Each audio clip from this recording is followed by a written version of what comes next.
1 week after Elon Musk held court before the cameras during President Donald Trump's first cabinet meeting, many of the Senate-confirmed leaders of government departments and agencies reconvened in the cabinet room on Thursday for a different kind of discussion.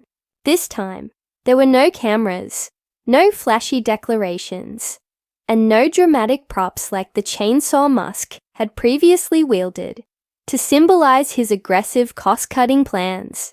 Instead, the meeting was defined by a serious and focused conversation about the future of federal government staffing and efficiency.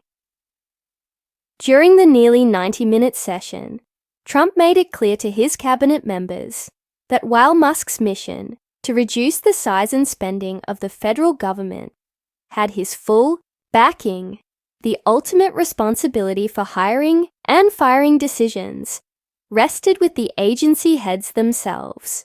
Musk, one of the most influential figures in Trump's administration and a driving force behind the newly created Department of Government Efficiency, DOGE, sat nearby as Trump delivered his directive. "Keep all the people you want, everybody, that you need," Trump told his cabinet, later recounting the discussion to reporters in the Oval Office. "I want them to do the best job they can. Where we have good people, that's precious. That's very important, and we want them to keep the good people." The meeting, which Trump stated would become a bi-weekly occurrence, marked an important shift in the administration's approach to downsizing the government. Instead of the sweeping and aggressive cuts Musk had initially pushed for, Trump emphasized a more measured approach, comparing the effort to using a scalpel rather than a chainsaw. Despite this new tone, Musk's influence remained significant. Trump reiterated that Musk and his team would still be monitoring department spending and staffing levels. If agency heads failed to make sufficient reductions, Musk would be ready to step in. "We're going to be watching them, and Elon and the group are going to be watching them. And if they can cut, it's better," Trump said. "And if they don't cut, then Elon will do the cutting." However, Trump reassured his team that at the end of the day, the Senate-confirmed cabinet members had the final say. This clarification came as a relief to some agency heads who had expressed concerns over Musk's deep involvement in the inner workings of their departments. A response to growing concerns. White House official described the meeting as a check-in, following Trump's recent address to Congress, in which he outlined his administration's accomplishments over the past 6 weeks.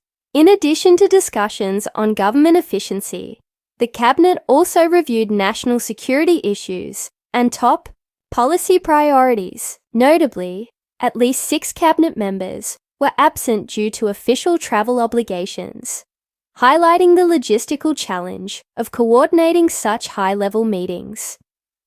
But it was Trump's directive regarding government cuts that made the biggest impact. For weeks, uncertainty had loomed over federal agencies as Musk's approach to streamlining government operations clashed with the realities of running complex departments. Some agency heads had expressed frustration that Musk's aggressive stance on eliminating waste and inefficiency did not always take into account the essential functions of their offices. Major flashpoint was Musk's controversial directive requiring all federal employees to provide detailed accounts of their work weeks or risk termination. The mandate, which was seen as an effort to weed out underperforming staff, led to confusion and resistance within agencies. Several department heads advised their employees to disregard the order until they could receive further guidance. Eventually, a second email was issued, this time coming from individual agencies, rather than Musk's office. This adjustment allowed department heads to maintain some control over the evaluation process and demonstrated a shift in how Musk's directives were being implemented. Musk's role under scrutiny. The closed-door cabinet meeting also stood in stark contrast to Musk's high-profile moment earlier in the week when he was honored during Trump's address to Congress.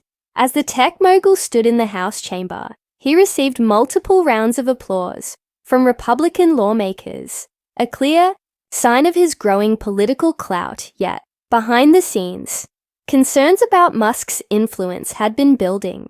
Business leaders and Republicans alike had started to voice discomfort with the extent of his authority over government operations. While Musk's business acumen and efficiency-driven mindset were widely respected, some feared that his approach was too radical and could lead to unintended consequences. Chief of Staff Susie Wiles had been paying close attention to these complaints.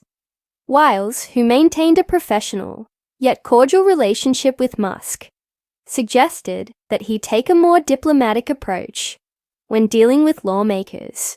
According to sources familiar with their interactions, Musk heeded her advice, making an effort to engage more with members of Congress and address their concerns.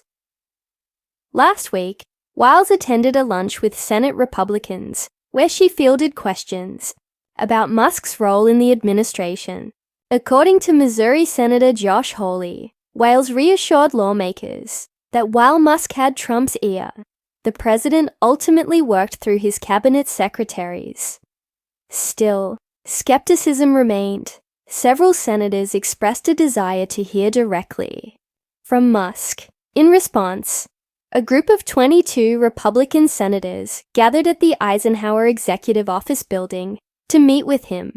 During the session, Musk elaborated on his plans to streamline government operations and pose for a group photo with the lawmakers.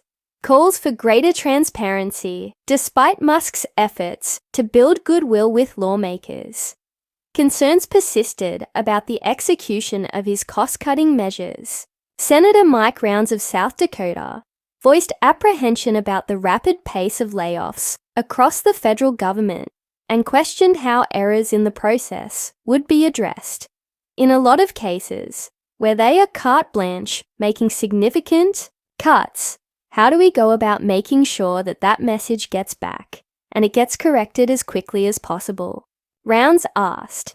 Wiles assured senators that she was available as a point of contact, but lawmakers felt that a more formal system was needed to address concerns. The discussion underscored the growing demand for increased oversight of Musk's role in government decision-making. Meanwhile, Musk continued his outreach efforts. On Wednesday, he held back-to-back meetings with House and Senate members to further explain his initiatives. In a notable moment, he distanced himself from some of the more drastic personnel reductions, suggesting that the ultimate responsibility rested with department heads. Wisconsin Representative Derek Van Orden summarized Musk's message. He just said that they trusted the departments to, instead of using a cudgel, to use a scalpel to get rid of people that are unproductive. That's the whole point. When some House members pressed Musk for direct access, he pointed them to the Department of Government Efficiency's website, rather than providing his personal contact information. Florida Representative Carlos Jimenez recounted his exchange with Musk. "How can I get a hold of you?" "He said there's a website for that." "No, he didn't give us his number." The road ahead, as Musk continues to navigate his high-profile role in the Trump administration, the balancing act between aggressive government reform and political pragmatism remains delicate. While his cost-cutting initiatives have earned him praise among fiscal conservatives, his methods have also sparked backlash from within the federal workforce and parts of the Republican establishment. Trump's latest directive signals an attempt to temper concerns while still maintaining a strong push for efficiency. By placing the final authority in the hands of his cabinet secretaries, he aims to strike a balance between empowering agency heads and ensuring Musk's vision for a leaner government is realized. With bi-weekly cabinet meetings now on the agenda, and Musk committed to ongoing discussions with lawmakers, The coming weeks will be critical in determining how this ambitious effort unfolds. Whether the administration's approach will ultimately be seen as a measured refinement or a disruptive overhaul remains to be seen.